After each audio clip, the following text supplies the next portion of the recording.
ही सगळी तयारी चालू आहे कानाच्या बोरन्हाणाची. आमच्या इथे शेरानी बोरन्हाण घातलं जातं म्हणून त्याला थोडंसं डेकोरेट करून घेतलं आणि खूप छान झालं. नंतर ही माझं वाण आहे. मी अशा डिश वाटल्या होत्या.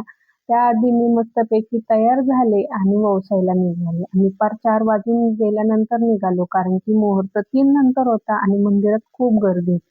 पण निघायच्या आधी मी तुळशी मातेला वोसून घेतलं, तिचा मान पाहिले. नंतर आम्ही काही व्हिडिओ काढला नाही कारण की खूप गर्दी होती म्हणून एक छोटासा फोटो काढून घेतला. नंतर घरी आले तर खूप भूक लागली होती म्हणून जेवण केलं आणि नंतर काही शूट केलं नाही. दुसऱ्या दिवशी डायरेक्ट कानाच्या बोरन्हाणाचं. ही माझी पुतणी आहे आणि तिच्याही बोरन्हाणाला मी जाऊन आले. आणि हे कानाच्या बोरन्हाणाचं सगळं डेकोरेशन मी हाताने तयार केलं कारण की मला ती आवड आहे आणि खूप आवडतं आणि छानही वाटतं. काहीतरी वेगळं करणं.